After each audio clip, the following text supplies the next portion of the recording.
Michigan football just got a mountain of good news. Let's talk about it. My name's Paul, together with my buddy Aaron. We are the Big Ten guys. Tune in every day for the latest Big Ten news, insights, analysis. If you're a fan of Michigan football or any Big Ten team, this is the channel for you. So don't miss out. Take just a quick second, hit the subscribe button, hit the like button. Got a lot more Michigan content coming, and I think this is going to be a very fun end of the season. So don't miss out.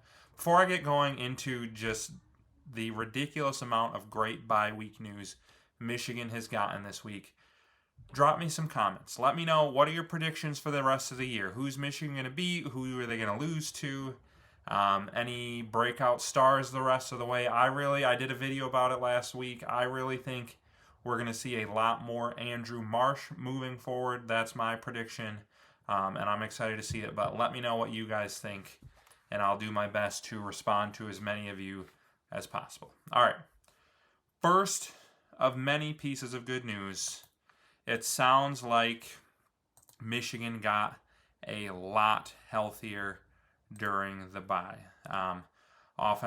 Several offensive linemen have gotten a little healthier. It sounds like Jair Hill has really improved this week. Zeke Berry is probably going to be able to play this weekend, and they're hoping that Hogan Hansen is also going to be able to play as well. Even if one of them ends up missing the Wisconsin game, I don't think that's a huge deal, but they should all be back for USC, so it's just good to see Michigan getting healthier. Next bit of good news, I guess, comes with a bit of bad news. I don't know, Michigan fans, if you saw, they lost their commitment from Dorian Barney. He was a 4-star cornerback. Bummer to lose him. He goes to Ole Miss. But it looks like they are already working towards filling that spot in their recruiting class. It sounds like they've been working really hard to recruit this 4-star corner who's committed to LSU right now. Personally, I don't think that's a super hard sell. Like, hey, do you want to go play for the guy who screams at his players till he's red in the face and pretends like he's from the South, even though he's from the Northeast, and loses every single big game he plays in? Or do you want to play for the team that beats Ohio State every year and is coming off a natty 2 years ago and is just pumping out defensive players in the first couple rounds of the draft every year? To me, seems like an easy decision, but hopefully Michigan can get him to switch. He is a 4-star, rated a 96 in the 247 composite rating, so very high-end 4-star. And if they're not able to flip his commitment, next bit of good news, they are working really hard to flip a player out of the Nebraska secondary. Corner Danny Odom, he is ranked the number 228 overall player. I think that's on 3's rating, I want to say. 247 actually has him as the number 78 player. So he would be another big-time commitment. I know Aaron and I are super high on Nebraska football. I don't want to dog on them here. But let's be real. Like, one of these schools has been competing for championships and pumping out first-round picks, and one of them hasn't. So I feel like that is a good sell for Michigan as well. Next bit of good news is the Michigan versus USC kickoff time was announced, and it's going to be a 7:30 p.m. game on NBC.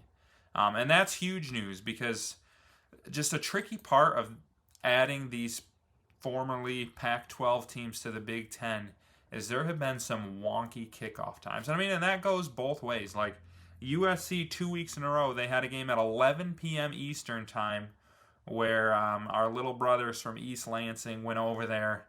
And, like, I don't like Michigan State. I'm not going to cry any tears for them as a Michigan fan. But I felt bad. Like, it's weird for a team to play a game at 11 o'clock at night. That is a huge disadvantage. And same thing with USC going to Illinois this week, playing a noon game. That's 9 a.m. Pacific time for the USC players.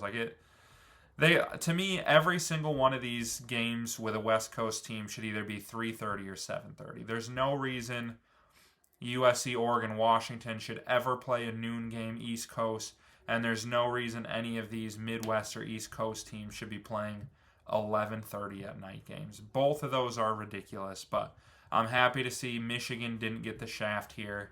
Not only is 7:30, it's not going to be past my bedtime. I'll be pushing it, honestly, but it's also not a night game. That's going to be 4:30 Pacific time, so Michigan's not going to have to deal with like a night game atmosphere. So to me, that's a big time win, and hopefully Michigan can actually go ahead and win that game.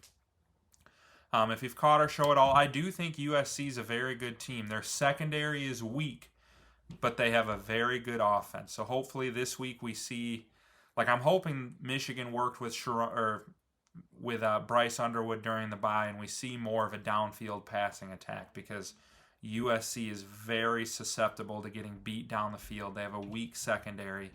I think that's Michigan's path to winning that game. So hopefully we see some improvements this week against Wisconsin. Next bit of good news for the Maize and Blue is, I feel like Ohio State, nobody's really talking about it, but they have not been super impressive. They're 4-0. They have a very good defense. I have nothing but good things to say about their defense. No doubt the Michigan-Ohio State game, November 29th, is going to be a slugfest. But this offense is nowhere near last year's offense. Is Michigan's defense as good as Texas? I'd like to think so. They might get there by the end of the year. But they're better than Washington's defense, and Washington was able to hold Ohio State to 24. So, there's no reason to think that Michigan can't hold this Ohio State offense to somewhere between this 14 to 24 range, and maybe even less, since Wink Martindale, I believe, reply in the comments if I'm wrong, but I believe Wink Martindale is Ryan Day's biological father. That's what I've heard. I've heard rumors. Let me know what you think. But anyways, I haven't been super impressed with Ohio State. I think Michigan's going to hold them under 20, and then it's just a matter of, can this offense start getting better? If they come out and play the way they did against Oklahoma, the 4-game streak could be coming to an end. But it's nice to see Michigan's going to have a lot of time for Bryce Underwood to continue to develop, and hopefully for Sharon Moore to start trusting him more and letting him throw the ball downfield. And then just looking at Michigan's schedule, it's set up so well. This really could be a playoff team this year. Wisconsin, easy W. Washington, I'm not going to say that's an easy W, but I'm not super worried about that game at home. Michigan State, I think, won't be a cakewalk like it's been recently, but I'm not super worried about that game. Purdue and Northwestern, easy 30-point wins. Maryland has impressed me this year, but even that one, I think it's similar to Washington and Michigan State. You can't sleep on it. Maybe they hang tight for a half, but I just don't see Maryland being on Michigan's level. So it's we're already at the point of this season where it's at USC, it's home versus Ohio State. And I think Michigan is absolutely good enough to beat USC. They're probably going to be the underdog going into the game, but if Sharon Moore can start trusting Bryce Underwood and they can pass downfield, USC's secondary is really weak, and Michigan will be the best defense they've played this year. So if they pull that out, I think it's just going to be smooth sailing until they're 10-1, probably going against 11-0 Ohio State. Probably both teams in that scenario would make the playoffs regardless, and it'd probably be winner heads to the Big Ten championship to play Oregon. But hopefully it's 5 in a row for the Maize and Blue. But regardless, should be a super fun rest of the season. Let me know your opinions, your takes, predictions for the rest of the way, and then just don't forget, like and subscribe on the way out.